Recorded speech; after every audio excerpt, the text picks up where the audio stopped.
आप लोगों ने चाय के गार्डन पहले भी देखे हैं? नहीं सर।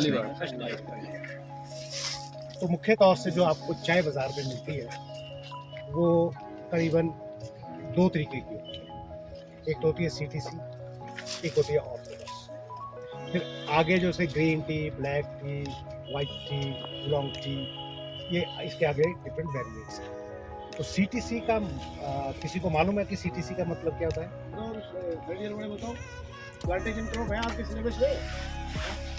और जिन्होंने JRF में जब जाना है अभी, तो कम से कम 2 क्वेश्चन जो है टी प्लांटेशन के ऊपर जरूर होगा, है ना?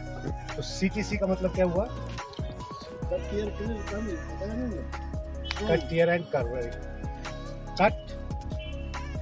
क्रश, पहले क्रश, फिर tier and curling. Crush, tier and curling. Crush का मतलब क्या होता है कि लीफ को पहले क्रश कर देते हैं ऐसे, ठीक है, फिर उसकी टियरिंग करते हैं, जैसे लंबे लंबे उसके जैसे कपड़ा फाड़ते हैं ना वैसे। फिर उसके बाद उसको मशीन में ग्रेनुलेटेड कर देते हैं, दानेदार, जिसको हम दानेदार कहते हैं। एक होती है ऑर्थोडॉक्स। ऑर्थोडॉक्स टी में क्या होता है कि जो आप ऐड में भी सुनते हैं कि पत्तेदार चाय, है ना? जैसे ग्रीन टी अगर बैग्स में ना लेके किसी ने ऐसे कभी ली हो तो उसमें पूरे का पत्ते का पत्ता होता है।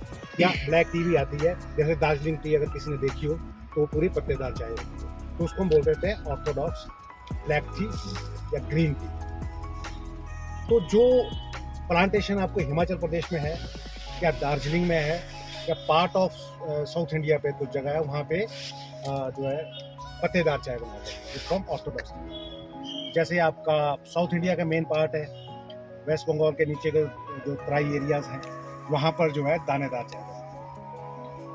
पत्तेदार चाय जो है बड़े कम स्थानों पे होती है और मुख्य तौर पे जो है दानेदार चाय इंडिया जो है चाय में उत्पादन पर जो है कुछ समय पहले चाइना के साथ पहले और दूसरे नंबर पे रहता है। कभी चाइना ऊपर, कभी इंडिया ऊपर। लेकिन पिछले 5-7 सालों से चाइना और इंडिया के बीच प्रोडक्शन में काफ़ी गैप आ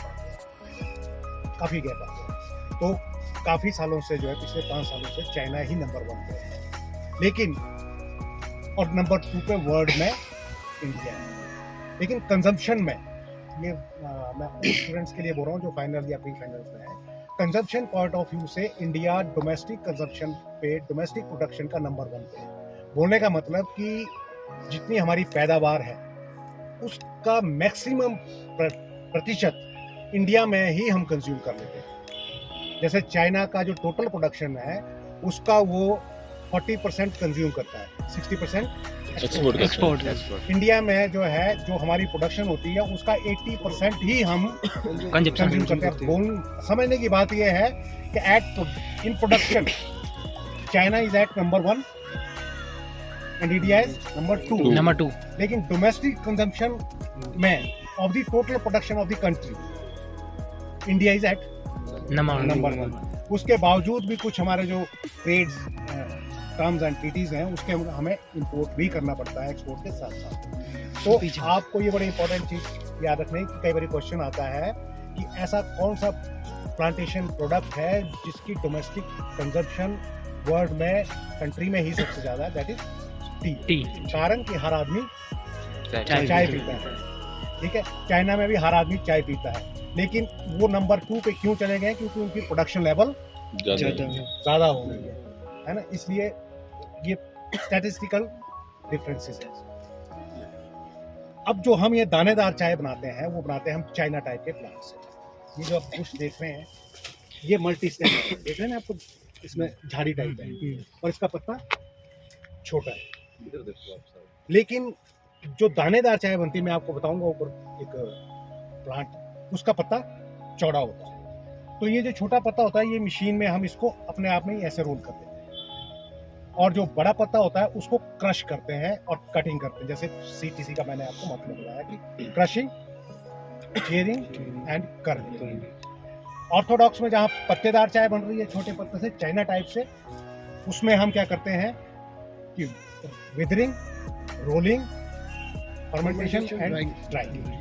अब जो CTC में हम क्रश का काम कर रहे हैं वो हम ऑर्थोडॉक्स में रोलिंग का काम करते हैं। अगर कभी भी देखेंगे आप कि अगर ऐसा पत्ते को उठाएंगे, आपको टाइम कोई दिक्कत नहीं। पत्ते को आप उठाएंगे तो पत्ते से आपको डायरेक्ट जो है कोई फ्लेवर और एरोमा प्रोडक्ट में नहीं मिलेगा अगर आप डायरेक्ट इसकी चाय में।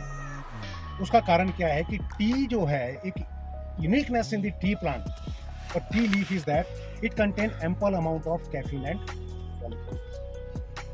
पॉलीफेनोल्स के बारे में आप जानते हैं फाइनल थ्री फाइनल बता दी पॉलीफेनोल्स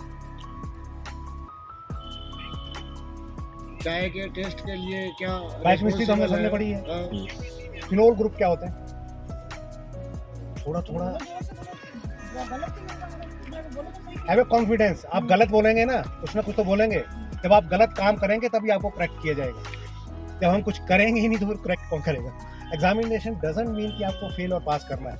एग्जामिनेशन का मतलब होता है कि आपको इवेलुएट करना है कि अगली बार आपको कहाँ इंप्रूवमेंट की जरूरत है ना। एग्जामिनेशन कोई सजा नहीं है। ये भी एग्जाम पेपर थोड़ी है ना? होता है। पॉलीफिनोल्स क्या होते हैं? जो आपने देखा होगा जो साइक्लो हाइड्रोकार्बन्स होते हैं ना, उसके ऊपर OH ग्रुप जब चलता है तो उसको फिनोल ग्रुप बोलते हैं। ठीक है, polyphenol mean long chain of the cyclo alcoholic groups आप बोल सकते हैं कि जब उसमें ज़्यादा हो जाता है ना, मोर देन 2 और 3, उसको पॉलीफिनोल फिनोल ग्रुप के वास्ते बोलते हैं। एक तो ये हो गया। दूसरा है कैफीन। कैफीन का काम क्या है कि स्टिमुलेशन देना है ना, दैट कीप्स यू।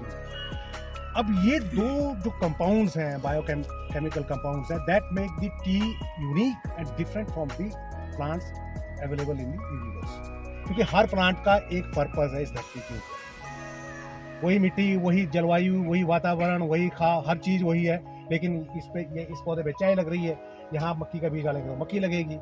हर चीज़ तो अलग है, लेकिन कहीं ना कहीं जेनेटिक मेकअप भगवान ने ऐसा किया है कि हर चीज़ की नीड को कैटर करने के लिए वेरिएशंस लाई है ना। तो मेन चाय हम क्यों लेते हैं? Just because of the polyphenol and caffeine. Polyphenols क्या करते हैं कि OH ग्रुप पर होता है, फ्री रेडिकल्स जैसे जितने भी टॉक्सिक सब्सटेंस होते हैं वो, जैसे हम कंटेमिनेटेड फूड ले रहे हैं या पॉल्यूशन है एनवायरनमेंट में, और हमारी बॉडी में भी फ्री रेडिकल्स होते हैं, इलेक्ट्रॉनिक पॉजिटिव आयन। वो क्या करते हैं कि जो आपके मेगा कंपाउंड्स हैं, जैसे RNA, DNA, आपके जो वाइटल ऑर्गन्स के वॉल्स हैं, टिश्यू वॉल्स हैं, उसके ऊपर स्ट्राइक करते हैं। फ्री रेडिकल्स मूवमेंट करते हैं, उसके ऊपर स्ट्राइक करते हैं, उसको इंजर्ड करते रहते हैं। Continuous injury, continuous stimulus to any organ और part of the body leads to the cancer. होते हैं ना कि अगर लगातार कहीं जख्म हो रहा है, कुछ हो रहा है, तो वहाँ पे कैंसर होने के चांसेस, क्योंकि उसको रिकवर करने के लिए cancer is nothing that is a unlimited cells division, uncontrolled division of the cell. और सेल की डिवीजन कब होती है? किसी इंजरी को रिकवर करने में, है ना। कहीं कट लग गया तो वो कट भर के कैसे रहा है, वहाँ पे सेल चल रहे हैं ना, ग्रो कर रहे हैं, मतलब कि मल्टीप्लिकेशन हो रही है, उसको भर रहे हैं, है ना। तो वैसे जब continuously irritations to the particular organ और particular part that lead to cancer. अब बोलते हैं ना कि ग्रीन टी पियो ये एंटी कार्सिनोजेनिक है। द रीजन बीइंग कि OH group bind with that free radicals और यूरिनेशन के थ्रू वो बॉडी से एक्सक्रीट कर जाता है। That's why tea is very good anti carcinogenic agent. आई समझ में आपको? तो ये आपको पॉलीफिनोल से मिलता है, कैफीन से आपको स्टिमुलेंट मिलता है। और जैसे ब्लैक टी और ग्रीन टी की हम बात करते हैं, तो ग्रीन टी डजंट मीन कि आपको final product will appear like a green tea पत्ते की तरह। ग्रीन टी का मतलब है कि जो आपका liquor means in T industry, liquor हम जो डिकॉक्शन या चाय को बना के निकलते हैं उसको लीकर बोल देते हैं, अदरवाइज तो हार्ड ड्रिंक को भी लीकर बोल देते हैं। तो वहाँ पे हम इसको बोलते हैं कि जो लीकर के जो केमिकल कॉन्स्टिट्यूएंट्स हैं, बायोकेमिकल कॉन्स्टिट्यूएंट्स हैं, they are almost near by as such as of the green tea. अब ब्लैक टी में क्या होता है कि polyphenol is highly unstable compound. OH group कहीं भी इसको पॉजिटिव आयन मिलेगा, उसको कंबाइन करके ये स्टेबलाइज हो जाएगा, ऑक्सीजन की प्रेजेंस, ऑक्सीडेशन हो जाएगा। अब लीफ में क्या रहता है? लीफ में एक एंजाइम होता है polyphenol oxidase. Polyphenol oxidase just a मतलब कि ज़रूरत है इसको ऑक्सीडेशन प्रोसेस शुरू करने की। अब क्या रहता है कि पॉलीफिनोल्स लीफ में डिस्ट्रीब्यूटेड है और इसी लीफ में वो पॉलीफिनोल ऑक्सीडेज जो एंजाइम है वो भी कहीं पड़ा है, बट अलग अलग लोकेशंस पे प्रोटेक्ट। इसलिए अगर तो वो इकट्ठा होगा तो लीफ पे ही उसकी ऑक्सीडेशन खत्म चालू हो जाएगी। अब आते हैं बात crushing, first C of CTC and rolling of small leaf. उसका क्या पर्पस होता है? जब हम रोलिंग करते हैं तो सेल रप्चर होती है। जैसे आप मूली का पत्ता लें या कोई भी पत्ता लें, उसको आप क्रश करेंगे तो उसके सेल रप्चर होंगे, तो आप देखेंगे तो फ्लफी सा हो जाता है, वाटरी सा, है ना। और टर्गिडिटी ज्यादा होने की वजह से वो अंदर सेल वॉल। ग्रेनुल्स अब उससे क्या हो रहा है? उससे क्या हो रहा है कि जो आपका जूसेस है वो जूसेस एक दूसरे मतलब कि जूस बन रहा है तो जितने भी कंपाउंड्स हैं एक दूसरे के नजदीक है। सेल रप्चरिंग हो गई तो कोई पॉलीफिनोल उधर पड़ा है, पॉलीफिनोल ऑक्सीडेज इधर पड़ा है, कैफीन यहाँ पड़ी है, तो वो इकट्ठे हो जाते हैं। जैसे ही पॉलीफिनोल और पॉलीफिनोल ऑक्सीडेज एक दूसरे के कांटेक्ट में आते हैं, in presence of the oxygen उनकी ऑक्सीडेशन शुरू हो जाती है। अब यहाँ से ब्लैक टी की मैन्युफैक्चरिंग प्रोसेस शुरू हो जाता है। अब क्या होता है कि जैसे पॉलीफिनोल की ऑक्सीडेशन शुरू होती है तो इसके ऑक्सीडेटिव डेरिवेट्स कुछ बन जाते हैं पॉलीफिनोल। जैसे पॉलीफिनोल पड़ा है, पॉलीफिनोल ऑक्सीडेज आया, ऑक्सीजन की कमी से अब ये पॉलीफिनोल टूटना शुरू हो गया, ऑक्सीडेशन शुरू हो गई। तो जैसे जैसे ऑक्सीडेशन शुरू हो रही है तो क्या हो रहा है, इसकी क्वांटम पॉलीफिनोल्स कम हो रहा है, लेकिन अब डेरिवेट्स तो वही हैं, डेरिवेट्स तो वही हैं। तो उस तरीके से इनडायरेक्टली तो टोटल पॉलीफिनोल वही है, लेकिन वो ऑक्सीडेटिव डेरिवेट्स के फॉर्म में चेंज हो रहे हैं, है ना। वैसे वेट में कमी नहीं आ रही है, थोड़े बहुत जो लॉसेस ऑक्सीडेशन के होते हैं वो अलग बात है। तो वो जो ऑक्सीडेटिव डेरिवेट्स बन रहे हैं मेनली, हम अगर आपको बड़े लेमैन पे ऐसे तो बहुत सारे बनते हैं, थियाफ्लेविन एंड थियारूबिजिन वो मेन कंपाउंड होता है। थियाफ्लेविन TF और TR, फाइनल ईयर के स्टूडेंट्स इस पे ध्यान दें। थियाफ्लेविन and thiarubigens are two oxidative derivatives of the polyphenols which are responsible for the color and flavor of the tea. अब ये आपका वाइट ग्रीन कलर है वो ब्राउनिश होना शुरू हो जाएगा बिकॉज ऑफ द थियाफ्लेविन, और थियारूबिजेंस भी साथ साथ में बनता है, उससे वो फ्लेवर को कंट्रीब्यूट करता है। अब यहाँ पे आपको चाय की खुशबू आना शुरू। जब हम देखते हैं कि परफेक्ट जो टी मेकर है, बाय वर्च्यू ऑफ एक्सपीरियंस ही कम टू नो कि अब ये परफेक्ट ऑक्सीडेशन हो गई है, तो हम उस ऑक्सीडेशन प्रोसेस को स्टॉप करते हैं। And what is the you can say क्या प्रोसेस हो सकता है कि हम किसी ऑक्सीडेशन को स्टॉप करें? ड्राइंग सुखाना। Drying means subjecting the things to the high temperature.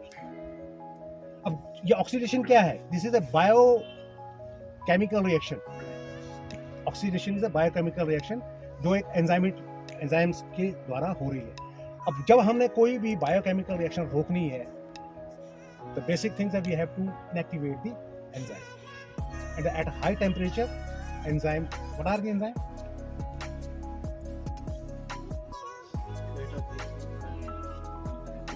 What is enzyme? देखो, we are belong to the agriculture fraternity. हम सब agriculture के students हैं. We should know these things. Enzymes are the three-dimensional structure of the amino acids. है ना? जैसे हम high temperature पे जाते हैं तो वो three dimensional structure of the amino acids हैं, पॉली अमीनो एसिड, वो टूट के टू डायमेंशनल हो जाता है। मतलब कि एंजाइम अपनी नेचर को खो देता है, और वो टू डायमेंशनल होने का मतलब क्या होता है कि जब भी अमीनो एसिड टू डायमेंशनल में आते हैं वो प्रोटीन्स बन जाते हैं। जब एक आपका वो इग्निशन है, एंजाइम आर इग्निशन, उसको हमने डीनेचर कर दिया, हाई टेम्परेचर में जाकर उसको तोड़ दिया, उसका थ्री डायमेंशनल स्ट्रक्चर तो हमने टू डायमेंशनल कर दिया, तो उसके एंजाइमेटिक प्रॉपर्टीज खत्म हो गई। जैसे वो खत्म हुई तो आपकी बायोकेमिकल रिएक्शन ऑफ जो कि यहाँ पर ऑक्सीडेशन है वो स्टॉप हो गई। इसलिए हम जब देखते हैं कि प्रॉपर ऑक्सीडेशन हो गई है तो हम उसको ड्राइंग मशीन में डाल देते हैं। उसके दो पर्पस है, to stop, to drying the leaf and to stop all the biochemical reactions. ठीक है, अब उसके बाद पत्ती ड्राई हो गई, आपको जो फाइनल प्रोडक्ट मिल रहा है उसमें आपको फ्लेवर भी है, एरोमा भी है। ड्राइंग दूसरे पर्पस से इसलिए भी करते हैं to increase the shelf life. जैसे ही 3% से ऊपर टेम्परेचर मॉइस्चर जाता है तो इसमें फंगस या मोल्ड आने के चांसेस होते हैं। फाइनल स्टोरी सुने, आपको एक क्वेश्चन आ सकता है कि what is the maximum permittable moisture percentage in the final product of the T. Maximum 3%। 3% से ऊपर जाएगा तो वो उसमें मोल्ड वगैरह उसकी डिग्रेडेशन शुरू हो जाएगी। ये मैं नॉर्मली रक्षा उसमें 2% बताता है। 2 to 3% मतलब कि डिपेंड्स अपॉन दी, मेनली मैंने आपको बताया कि मैक्सिमम 3%, मिनिमम तो हम ये बोलते हैं कि ना हो तो सबसे बेस्ट, ऑप्टिमम जो आपको बता रहे हैं कि appropriate that is 2% and maximum एक 3% से ऊपर जाएगा तो वो आपका प्रोडक्ट डिस्ट्रॉय हो जाएगा। 2% इज ऑप्टिमम मतलब कि जो कंजीनियल जिसको बोलते हैं to preserve the tea. Maximum means कि इससे ऊपर आप नहीं जा सकते। तो वैसे डिफरेंट स्टडीज आती भी रहती है, बीच में कोई ये करता है तो वो तो बेस्ट है। तो सबसे बेस्ट तो है कि आपका मॉइस्चर जो है बिलो देन 1% हो, तो आपकी शेल्फ लाइफ 3-4 साल तक चलती जाएगी। तो ऐसा मेंटेन हो नहीं पाता है कि उसके बाद भी जो हमारे फूड एंड एडल्ट्रेशन एक्ट की जो टर्म्स हैं उसमें मैक्सिमम 3% और वो साइंटिफिक। अब हम बात करते हैं ग्रीन टी। ग्रीन टी का मैंने आपको बताया कि ग्रीन टी में हम इसलिए बोलते हैं उसको ग्रीन टी कि जो आप लिकर ले रहे हैं उसकी जो केमिकल प्रॉपर्टीज हो वो ऐसी हो जैसे कि फ्रेश लीफ की हो। That's why it's termed as green tea. अब एनीवन कैन टेल मी कि what we have to go for. Black tea में क्या हो रहा है कि पॉलीफिनोल की ब्रेक डाउन हो रही है, ऑक्सीडेशन हो रही है। ग्रीन टी मैन्युफैक्चरिंग के लिए हमें क्या करना है कि पॉलीफिनोल को तो टूटने ही नहीं देना है, और उसके लिए हमें क्या करना पड़ेगा कि जो उसका जो एंजाइम है पॉलीफिनोल ऑक्सीडेज उसको डीनेचर करना। और डीनेचर करने के लिए हमारे पास सबसे बेस्ट वे क्या है, तो सब्जेक्ट का leaf to the high temperature. जैसे फ्रेश लीफ आता है हम उसकी रोस्टिंग कर देते हैं या उसको स्टीमिंग कर देते हैं। स्टीमिंग करने से जैसे ही आपका 90 डिग्री और अप्रोचिंग 100 डिग्री टेम्परेचर पहुंचता है तो आपका पॉलीफिनोल ऑक्सीडेज जो 3 dimensional structure of the amino acids है उसकी ब्रेक डाउन होकर वो प्रोटीन में कन्वर्ट हो जाता है। जब आपका एंजाइम ही नहीं बचा तो पॉलीफिनोल एज सच वो उसकी ऑक्सीडेशन होगी नहीं। तो in this way we preserve the polyphenol. अब ग्रीन टी में क्या फर्क रह जाता है कि अगर किसी ने ग्रीन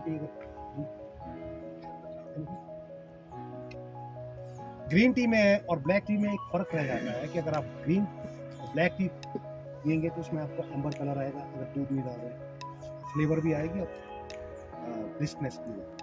लेकिन आप ग्रीन टी लेंगे तो उसमें आपको जैसे ऑलिव ऑयल का कलर होता है हल्का सा ग्रीनिश है ना, उसमें आपको फ्लेवर नहीं मिलेगा, प्लेन या आपको ऐसा लगेगा जैसे पत्ता उबाल दिया। लेकिन उसमें आपको क्या मिल रहा है, polyphenols, reserve polyphenol. OH group आपकी बॉडी में जा रहा है, वो अपने आप फ्री रेडिकल्स को ढूंढ के जैसे चुंबक और लोहा है ना उस तरीके को काम कर रहा है। लेकिन वहाँ आपको क्या है, स्वाद और खुशबू नहीं मिलेगी। This is the basic difference. Oxidation नहीं हुआ तो oxidation we have to stop the oxidation. और टी इंडस्ट्री में ऑक्सीडेशन ऑफ द पॉलीफिनोल्स को हम जनरली बोलते हैं fermentation. It is not a microbial fermentation. ये भी आपको थोड़ा सा मैं आपको बता रहा हूँ कि जो JRF में जाएंगे उनमें से 3-4 क्वेश्चन हमारे इस डिस्कशन पे जरूर आएंगे। इन टी फर्मेंटेशन टर्म्स जो हम टी इंडस्ट्री में बोलते हैं that is the oxidation of the polyphenol, that is not a microbial fermentation है ना। लेकिन टर्म है टी इंडस्ट्री में फर्मेंटेशन बोलेगा। Otherwise this is not A fermentation like कि आप वो दही बना रहे हैं या अल्कोहल बना रहे हैं, it is just a oxidation of the polyphenol in industry termed as a fermentation. तो this is the basic difference between the green tea and black tea. अब आपको ग्रीन टी और ब्लैक टी के बारे में फर्क पता लग गया। Yes sir. अब हम चाय बनाते कैसे हैं, जैसे मैंने आपको बताया कि उसमें क्रशिंग का मेन पर्पस होता है कि जूसेस जो है इस तरीके से हम क्रश करते हैं। लीफ वहाँ पर ऐसा नहीं होता है कि लीफ एक पत्ता जा रहा है, वहाँ ऐसे मतलब कि रोलिंग ड्रम में जाते हैं, उसमें ढेर में जाते हैं। अगर उसका प्रेशर इस तरीके से मेंटेन करते हैं कि जूसेस नीचे ना गिर जाए। रोलिंग मशीन में भी हम जो ऑर्थोडॉक्स टी बनाते हैं पत्तेदार, पूरे के पूरे पत्ते को इस तरीके से मोड़ते हैं तो एक पत्ता नहीं मोड़ते हैं, उसमें 100-150 किलो 200 किलो पत्ती एक टाइम में जाती है। उसमें प्रेशर इस तरीके से मेंटेन करते हैं और ऐसे रोटेटरी टाइप होते हैं कि वो आस्ते आस्ते उसका बॉल बनना शुरू हो जाता है और उनकी रिंगिंग होनी शुरू, मतलब कि ट्विस्टिंग शुरू हो जाती है।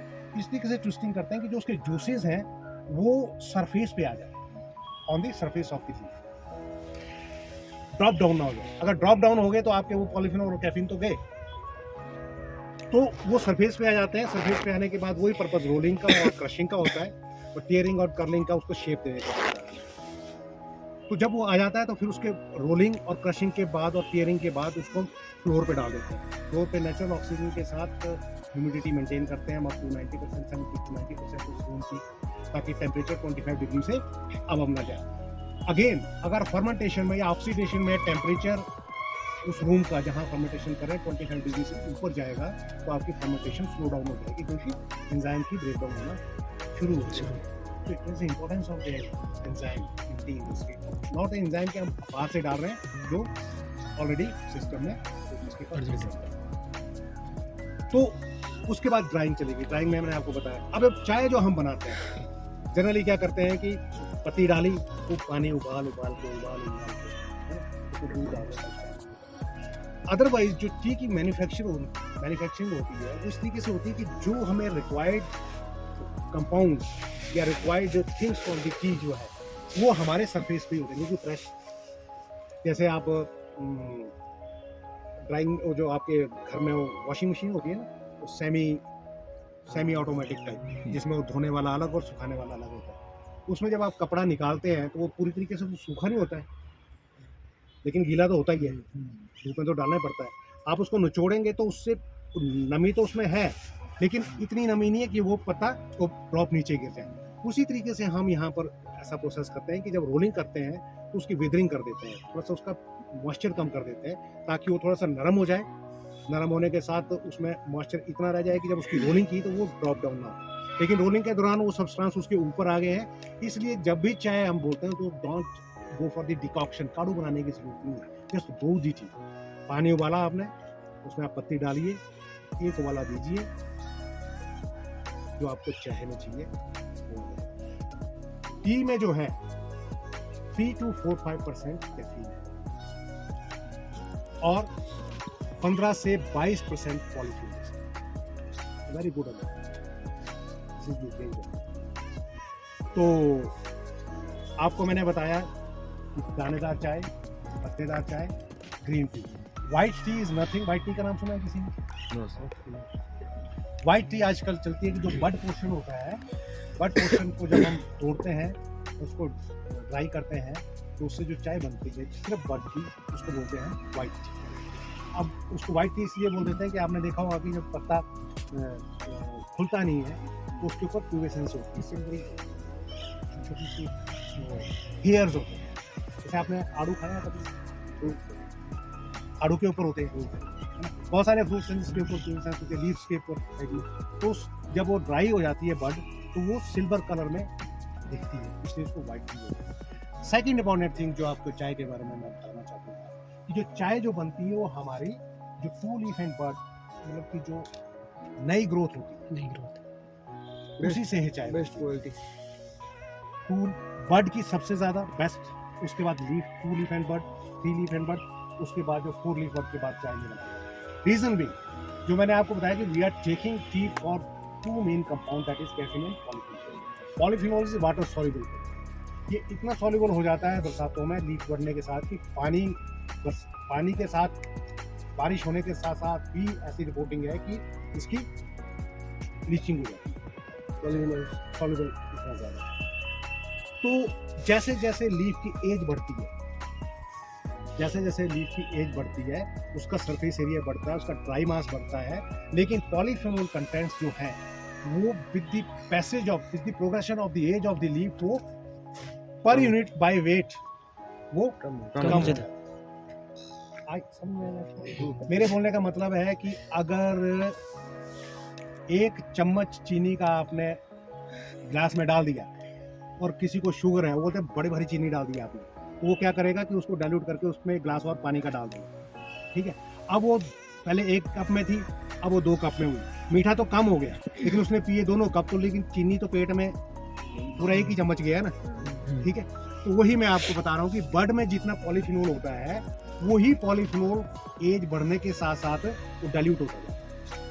और जैसे जैसे लीफ की एज बढ़ रही है तो लीफ का साइज बढ़ रहा है ना, उसका पर यूनिट वेट बढ़ रहा है, सरफेस एरिया बढ़ रहा है, तो पॉलीफिनोल कंटेंट्स कम हो जाएंगे। एक स्टेज ऐसी आ जाती है कि वो परमिसिबल लिमिट से नीचे हो जाता है। तो ये भी कुदरत की एक देन है। अगर वो चीज़ ना होती तो आदमी ने इस बूटे के ऊपर पत्ता रहने नहीं देना था। अगर पत्ता ना रहता तो इस पौधे का क्या फ्यूचर होता?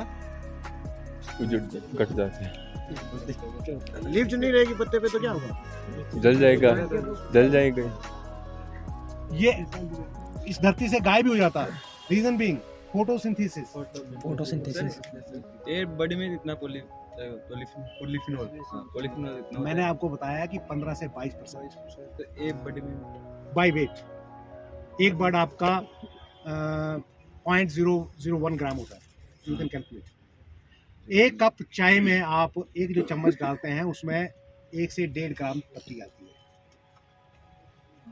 ठीक है, एक चीज़ और रखना, ये बुक्स में दे रखा है जैसे वो विदरिंग रोलिंग में बताते हैं कि सीटीसी चाय बनाना स्ट्रॉन्ग टी है, ऑर्थोडॉक्स लाइट स्ट्रेंथ है, और उसमें वो वन वे डायरेक्शन में रोलिंग करते हैं, उसमें अपोजिट डायरेक्शन में, वो तो समझ में आता है।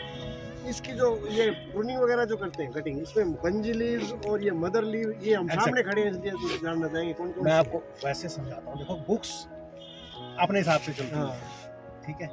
आपको जो दिखाया जा रहा है उसके प्रति आपकी परसेप्शन क्या है, आप वैसे उसको वहम का भूत है ना कि आप ये सोच रहे हैं तो वैसे ही। एक्चुअली में क्या अभी मैं आपको बताते हैं, यहाँ बताते हैं। भंजी का मतलब एक तो हिंदी में आपको साफ तौर पे बोलते हैं भंजी, नॉट प्रोडक्टिव, भांज, ठीक है, वहां से शब्द भंजी। Actually this is Assamese word, this is Assamese word. तो क्या रहता है कि जैसे जैसे अभी आप मैं बताता हूँ आपको, ये आप बर्ड देख रहे हैं, दिस इज भंजी वर्ड। क्योंकि अब इसकी ग्रोथ स्टॉप हो गई है due to the low temperature. Low temperature होने के साथ क्या होता है कि जो ये लीफ है ये थिक हो गया, मैच्योर हो गया। मैच्योर होने से क्या इसकी जो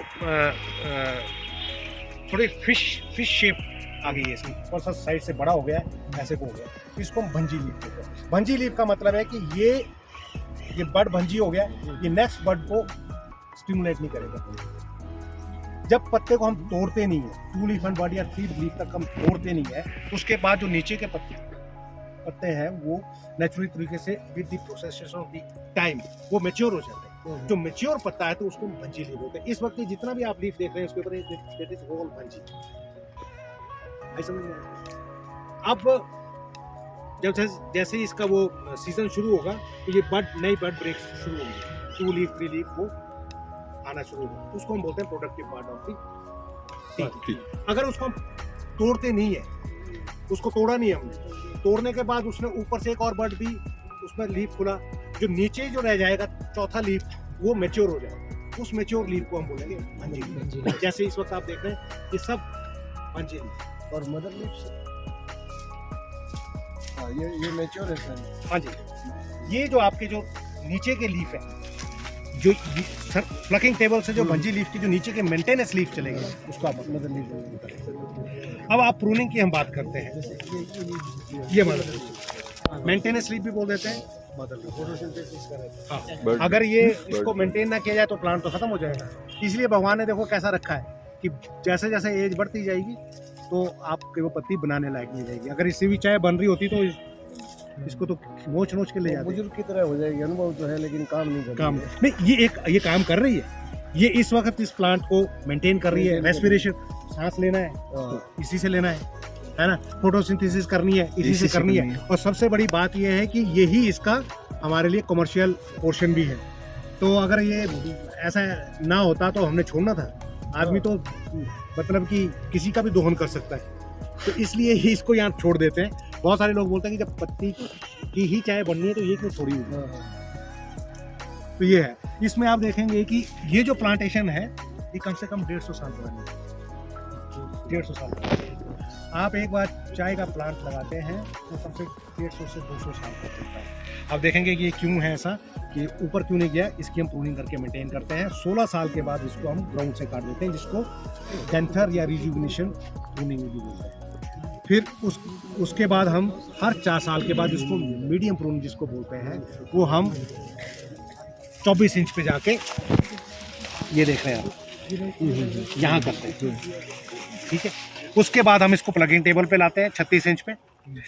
36 इंच के बाद इसको 4 साल तक हम जैसे प्लकिंग कर रहे हैं प्लकिंग करते करते प्लकिंग नॉट्स पीछे रह जाती है, प्लकिंग खत्म होगी तो ऊपर से इसको स्किफिंग कर देते हैं, मतलब कि 2 इंच इसको काट देते हैं। तो 4 साल ऐसा करने के बाद 5वें साल हम फिर इसको जो ये कट दिया है जिसको मीडियम प्रून बोलते हैं उसके ऊपर इसको फिर से मीडियम प्रून दे देते हैं 2 इंच के ऊपर। इस तरीके से करते करते 4 मीडियम प्रून और 16-15 स्किपिंग, 16 साल के बाद हम इसको फिर नीचे स्किपिंग का भी आता है क्वेश्चन एग्जाम में। हाँ, सही बात।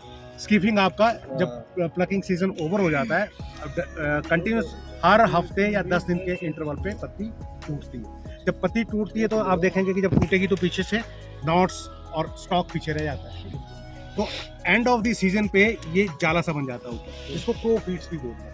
अगर पढ़ा होगा अपने प्लांटेशन में, प्रोफीड्स जो ऊपर से इसके after completion of the plucking जो नॉट्स रह जाती हैं वो इसको पूरी तरीके से कवर कर देती है। अगर उसको ना हटाया जाए तो नीचे से जो बर्ड्स होंगी वो ऊपर बर्ड ब्रेक नहीं हो पाती है, उसको हिंड्रेंस करती है। तो इसलिए हम हर सीजन पे इसको 2-3 इंच जाके नीचे उसको रिमूव करके फिर इसको फुल डेवलप करते हैं। एक डॉक्टर साहब इसको बोलते हैं CO5 प्लांट है, शेड लविंग प्लांट है, शेड रेगुलेशन की इसको जरूरत होती है, कुछ ऐसा या compulsory? It is not shade loving plant exactly. It need, you can say, a controlled sunlight. जैसे मई जून में जो है बहुत ज़्यादा सनलाइट। अब इसका रीज़न क्या है कि जैसा मैंने आपको बताया कि टी जो है आपकी 2 लीफ बड और 3 लीफ तक ही जाते हैं, that portion is very tender. High sun light से या टेम्परेचर से वो उसकी स्क्रॉचिंग शुरू हो जाती है। इसलिए हम it is not shade loving नहीं है ये, this is partially shade loving है। It required a control sunlight ताकि उसकी स्क्रॉचिंग ना हो और लीफ बना रहे। इसलिए आप देखेंगे जैसे ओई के प्लांट्स है, आप इसकी जो लीफ सिस्टम देखेंगे तो ये एक छन्नी की तरह काम करती है ना, जिसमें चौड़े पत्ते वाले अगर हम इसमें लीफ लगाएं तो वो शेड करेगा, फिल्टर तय किया आती है। अब टी गार्डन में तो आप नेट लगा नहीं सकते, दिस इज नेचुरल नेट। आप देखेंगे जो ओई के प्लांट अभी तो इसकी भी शेडिंग हो गई है इसकी। तो दूसरा क्या आता है कि ये आपका फिर झड़ते हैं, लेगिमिनस प्लांट है तो ये ऑर्गेनिक मैटर का भी काम करता है। तो this is about the T कि जो आपको थोड़े से समझ हम चाय के बारे में बता पाए। और आपको कोई क्वेश्चन और आप सबको एटलीस्ट 5 कप ऑफ टी पीनी चाहिए। ये सर पौधा बोने के लिए इसके सीड होते हैं या सीड डायरेक्ट? से भी, यस, पर डे सीड से भी और कटिंग से भी बेस्ट कौन सा? प्रोवाइडेड कि आप चाय पी रहे हैं। बहुत सारी रिपोर्ट्स आती हैं कि जिसमें वो मिट्टी घोल के ही रेलवे स्टेशन में वो कुल्हड़ में पकड़ा देते हैं लोग, कहते हैं अपनी मिट्टी का स्वाद, वो घोली हुई मिट्टी की चाय तो है ही नहीं है ना। चाय में आप जो पीते हैं वो 1 से 1.5 ग्राम पत्ती लेते हैं, 1 चम्मच, है ना। और मैक्सिमम पोर्शन क्या है आपका पानी, second portion sugar, then milk, और सबसे ज़्यादा अडल्ट्रेशन है मिल्क में। आपके घर में पानी कहाँ से आ रहा है, क्या सोर्स से आ रहा है, वो कंटेमिनेटेड है कि नहीं है, पीने लायक, नोबडी बॉदर्स अबाउट इट। हम तो एग्रीकल्चर फैकल्टी से बिलोंग करते हैं, सारे एग्रीकल्चर के स्टूडेंट्स हैं। पॉपुलेशन बढ़ रही है, कैटल की पॉपुलेशन कम हो रही है, एरिया अंडर एग्रीकल्चर कम हो रहा है, आपके पास वाटर प्रोडक्शन कम हो रही है, लेकिन मिल्क अवेलेबिलिटी जो है डे बाई डे मेंटेन बढ़ रही है। बढ़ रही है। आज आप दूध वाले से बोलो कि यार कल मेरे को 2 लीटर एक्स्ट्रा चाहिए, वो 2 लीटर आपको एक्स्ट्रा देगा। साइड वाला बोलेगा मुझे 1 लीटर और चाहिए, उसको भी देगा। गाय तो उसके पास वही है, बात कहाँ से बढ़ रही है? पानी is not A issue, adulteration is not A issue, contamination is a issue. मतलब कि पानी में दूध डालना बुरी बात नहीं है, पानी पड़ा ना, लेकिन डीजल से दूध बनाना बुरी बात है, वो कंटेमिनेशन है। ठीक है। Adulteration, dilution is not a problem. पानी से आप डाल रहे हैं तो डाइल्यूशन हो रही है, एटलीस्ट पानी ही मिला ना। लेकिन वो जो डीजल साबुन से और दूध बना रहे हैं यूरिया तो यूरिया से, दैट इज अडल्ट्रेशन, वो प्रॉब्लम है। तो हम जो दूध घरों में ले जाते हैं थैलियों में, इज रिपोर्टेड जो 50% नकली है, लेकिन आपके पास और कोई चारा भी नहीं है। नहीं डॉक्टर साहब, जैसे एक तो ठीक है आप बिना मिल्क की चाय पीते हैं, तो कुछ लोग बात कहते हैं यदि आपके पास दूध प्योर है, घर का है, तो भी वो मतलब उससे कम better avoid milk in tea. इसका कारण, हाँ जी, इसका कारण ये है कि टी में जो आपके प्रोटीन्स हैं, कैल्शियम कंपाउंड्स के जो बेस हैं, वो टी के साथ एक कंपाउंड बनाते हैं which make the unavailability of the calcium. in the tea itself and from the milk itself. क्यों टी और मिल्क की दोनों की कैल्शियम को कंबाइन करके उसकी इम्यूनिटी कम करती है, एक ही इम्पैक्ट होता है। तो जब आप चाय पीते हैं तो चाय पीने से जो दूध आपने वो डाला है और जो चाय में से आपको जो क्योंकि है तो प्लांट ही है ना, इसमें आपको हर एलिमेंट मिलेगा, तो कैल्शियम इसमें वो अनअवेलेबल फॉर्म में कन्वर्ट हो जाता है। एक ये दूसरा, आप एल्युमिनियम के बर्तन में चाय कभी ना पिए, इसमें एल्युमिनियम ऑक्साइड्स बनते हैं and aluminium oxide leads to the cancer, main carcinogenic agent. तो देखिए एल्युमिनियम के बर्तन में बना रहे हैं, उसमें वो ब्राउनिश रिंग बन रहे हैं, आप ढाबे वगैरह में जाते हैं, है ना, तो वो that is very fatal for. वैसे भी एल्युमिनियम के बर्तन में कोई फूड बनाना ही नहीं चाहिए, पकाने वाला एल्युमिनियम भी कोई भी नहीं है, स्टील के बर्तन में। चाय इसमें मैं इसलिए बोलता हूँ ऑन रिसर्च फाइंडिंग्स है इसके ऊपर कि आप चाय पीजिए एटलीस्ट 5 कप दिन के, मीन्स 5 ग्राम, सिर्फ 5 ग्राम नहीं ना, 1 ग्राम पर कप ही डालते हैं हम, 1 चम्मच डालते हैं ना आप, तो उसको वेट करना कभी 1 या 1.5 ग्राम से ऊपर नहीं होता। तो और दूसरा आप देखिए कि बहुत सारी चाय पत्ती तो आप वो छाननी में डाल के सारे पत्ती थोड़ी ना खा लेते हैं, नहीं, सिर्फ 40 to 46% एक्सट्रैक्ट ही आपके चाय में आते हैं, मतलब कि 1 ग्राम का 0.46 ग्राम ही आपको 1 कप में मिलता है।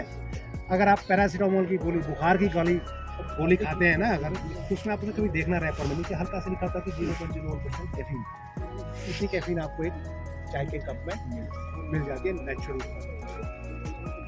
तो पॉलीफिनोल वैसे ही बॉडी वॉशर्स हैं, so you can go for at least 5 cup of T in day.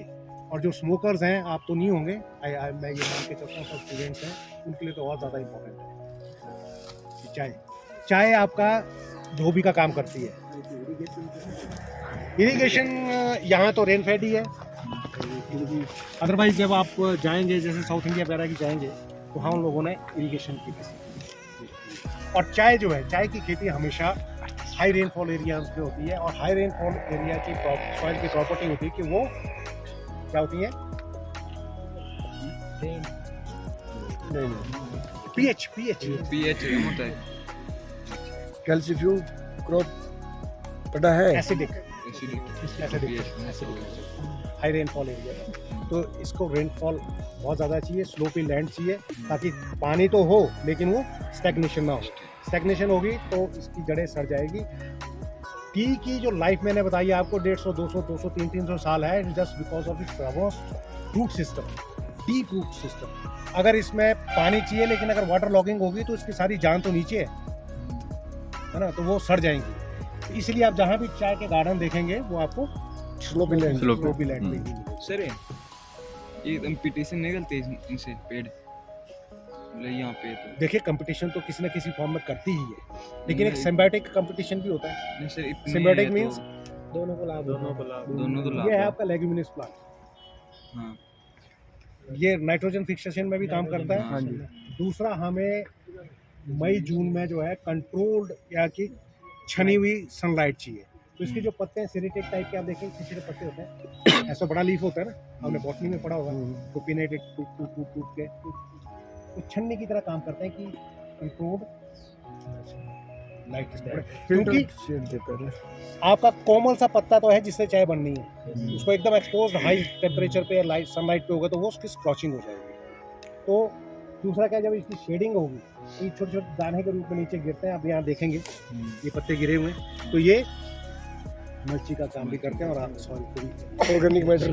Sir disease नहीं होती इनसे, इनको दूसरे मतलब जैसे एक क्वेश्चन था आपका कि शेड लविंग, अगर आपकी 60% से ऊपर शेड है तो डिजीजेज आती हैं, ब्लिस्टर ब्लाइट होते हैं जिसको जनरली जुलाई अगस्त से शुरू होती है और सितंबर अक्टूबर तक रहती है। इसीलिए इसमें शेड जो है चाहिए, लेकिन अंडर कंट्रोल। जहाँ हाई शेड डेंस होगा वहाँ पे डिजीज़ आएगी, और डिजीज़ जो हैं टी में कम आती है because of the polyphenol content. लेकिन ब्लिस्टर ब्लाइट एक ऐसी डिजीज़ है जो कि हाई शेड होगी तो वो आ ही जाएगी और पूरी क्रॉप को खत्म कर देगी। एक्सोबिसिडियम वैक्सांस इसका पैथोजन है।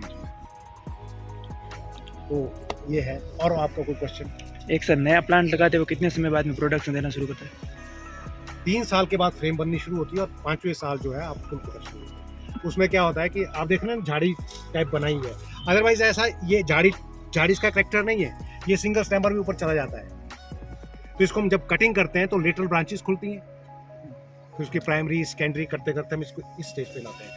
तो जैसे 1 साल लगाया, अगले साल उसको हम 6 सेंटीमीटर पे कट कर देते हैं, फिर उसकी साइड ब्रांचेस आके 3 साल में हल्की सी फ्रेम बनती है और 5 साल में आपका प्लांट ऐसे तैयार होगा। तो 5वें साल आप उसमें, वैसे तो 3rd ईयर में ही प्लकिंग आना शुरू हो जाती है, लेकिन फुल फ्रेम बनने के लिए 5 साल।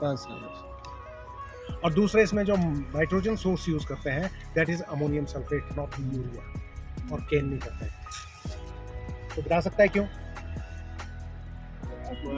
Exactly, ammonium sulphate has acidic, तो है तो नाइट्रोजन ही है। और दूसरा क्या है कि जो आपका यूरिया और केन है, यूरिया जो है एकदम से लीचिंग हो जाती है, अमोनियम सल्फेट जो है थोड़ा सा हाइग्रोस्कोपिक नेचर उसकी कम है। हाइग्रोस्कोपिक मीन्स कि वाटर को कम खींचता है। सो हिमाचल में तो हम सिंगल स्प्लिट में ही नाइट्रोजन एप्लीकेशन देते हैं, क्योंकि यहाँ पर अप्रैल से प्लकिंग शुरू होती है और अक्टूबर तक चलती है।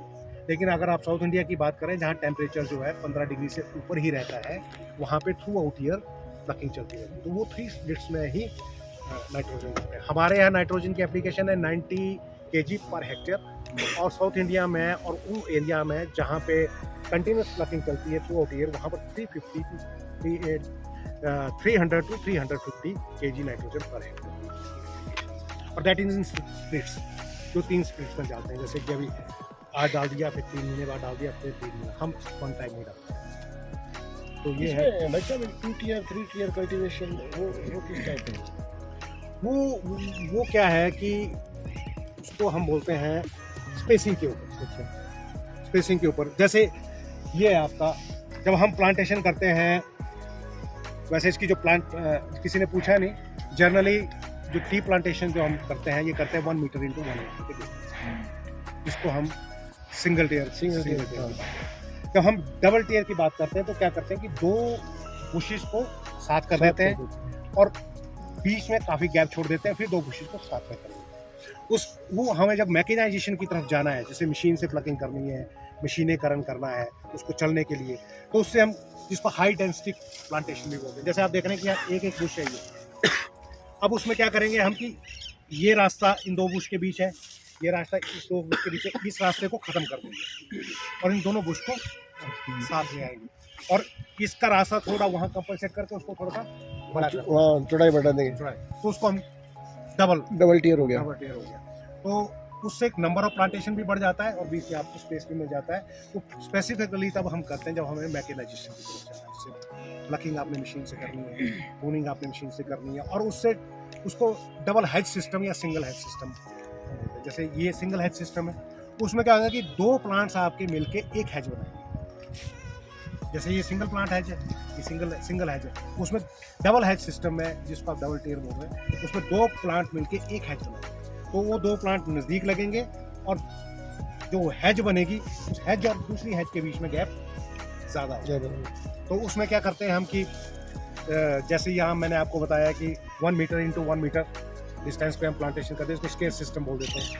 उसमें हम क्या करते हैं कि 0.75 1.5 टोटल रखते हैं। हाँ 1.5 टोटल रख दिया, और 120 जो है जैसे गैप दे एक दिया। गैप या वो उसमें एक 20 का उसमें बात करते हैं, तो उससे आपकी नंबर ऑफ प्लांट्स भी बढ़ जाते हैं और आपके एग्रीकल्चर ऑपरेशन, मेंटेनेंस ऑपरेशंस के बढ़ जाते हैं। उसको बोलते हैं सिंगल हैज और डबल हैज। तो डबल हैज में आपकी जो हैज बनती है वो 2 बुशेस को बना के बनती है, सिंगल में आपकी यहाँ जो आप देख रहे हैं ये, अब जैसे ये चीज़ दिख रही है आपको, ये तो हमने आर्टिफिशियली बनाई है काट पीट के, इसको आप बोल सकते हैं डबल हैज, दोनों इकट्ठी हैं। लेकिन ये तो पुरानी प्लांटेशन है तो सिंगल हैज ही है, लेकिन हमने मशीन से करना होता है तो इसको हमने बीच से काट पीट के उसकी प्रूनिंग इस तरीके करके कि वो सिंगल हैज बन गई। तो इस तरीके से थैंक यू सर। तो आपने फैक्ट्री देखनी है तो ऐसा वैसे समझ फैक्ट्री में आ गया वैसे प्रोसेसिंग, यस सर। क्योंकि आगे फिर अपन लेट हो जाएंगे। नेक्स्ट ट्रिप में देखें, पिछली बार हम देख के आए थे अच्छा तकरीबन 5-6 साल पहले टूर आया था। Okay okay. अब देखिए चाय है ना, थोड़ा बहुत तो बताना ही पड़ता है, टाइम लगता ही है, और हमारी आदत है कि अब आए स्टूडेंट्स तो मैं मैक्सिमम करता हूँ कि मिनिमम टाइम में थोड़ा बहुत आपको पता चले कि आप जाएं, क्योंकि आप लोगों को चाहे दोबारा देखेंगे नहीं या थोड़ा अवेयर होगा, किताबों से याद नहीं रहता है। यहाँ जो हमने थोड़ा सा बोला होगा। इनको मैं ही पढ़ाता हूँ डॉक्टर साहब चाय का। अच्छा अच्छा और इनको ये थियोफ्लेविन, फेरिब्रिन, ये सारा विदरिंग, रोलिंग, फर्मेंटेशन में वो बुक में देख के पढ़ाया, क्योंकि मैं भी वो क्या है हॉर्टिकल्चर से मेरा स्पेसिफिकेशन तो इसमें है नहीं। जी जी जी लेकिन मेरा बताया हुआ इनको याद नहीं रहेगा, आपका बताया हुआ याद रहेगा। प्रैक्टिकल प्रैक्टिकल बहुत कीजिए ना।